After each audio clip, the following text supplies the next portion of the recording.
going to talk about imperialism in the Middle East. And we're going to make a burrito bowl together. All right, you need some turkey for your base, some rice, beans, and corns, and some veggies to make the delicious burrito bowl. All right, so I want you to think back to Napoleon. Why do you think Napoleon tried to conquer Egypt? All right, so there were three things that he wanted.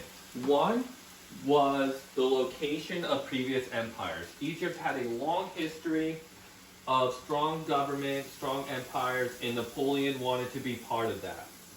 Next, he was obsessed with the pyramids. He felt that the pyramids belonging to France would be great. And then finally, he loved the art, he loved the architecture of Egypt. So he wanted to make Egypt part of the French Empire. So what I'm doing here is I am seasoning the meat, salt, pepper, some oregano. I'm going to put in some taco seasoning into the meat, and we're going to let it cook for a little bit. All right? While I do this, I want you to think about the following question. How did the European nations extend their power into the Muslim regions of the world? On the next slide, I'm going to show you a map of the Middle East. I want you to pay attention, and I want you to see how Muslim empires extended all the way from what is now Turkey all the way to Southeast Asia. So there were some problems in the Middle East. There were some problems with the Ottoman Empire at this time. There was government corruption. This government corruption basically allowed local rulers to grow more powerful than the sultans. Next, there was a lot of conflict over the interpretation of Islam, okay? Western ideas were spreading and a lot of the local rulers didn't like this. Next, there was European imperialism, okay?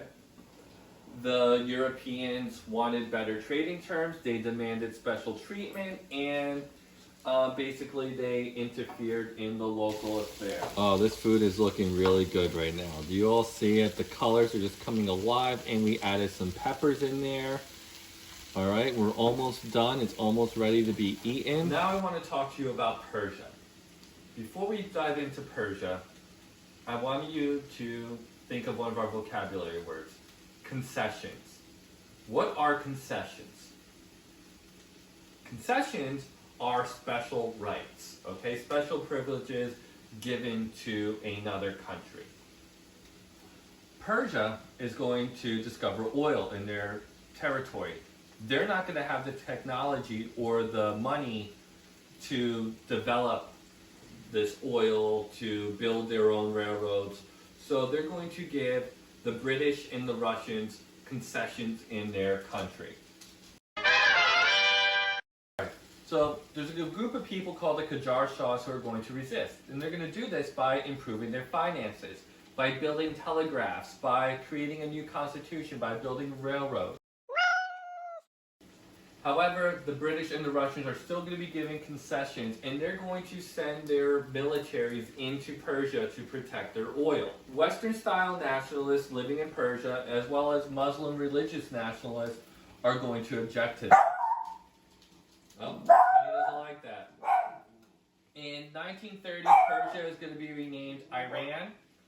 A man by the name of Reza Khan is going to become the Shah of Iran, and he is going to kick the British and the Russians out. In the 1950s, the British and the Americans are going to put his son in charge, a man by the name of Mohammad Reza. He's going to stay in power until he is booted out in the 1979 Islamic Revolution.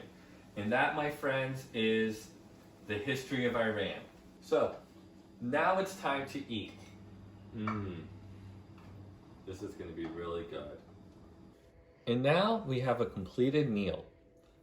So how were the Europeans able to get into the Middle East? Well, they exploited the different problems that the different nations were having. They were able to get concessions. They took over the debts of the Middle Eastern nations, and when problems arose, they sent their militaries in to take over different regions. Have a great day. I'll talk to you tomorrow about India.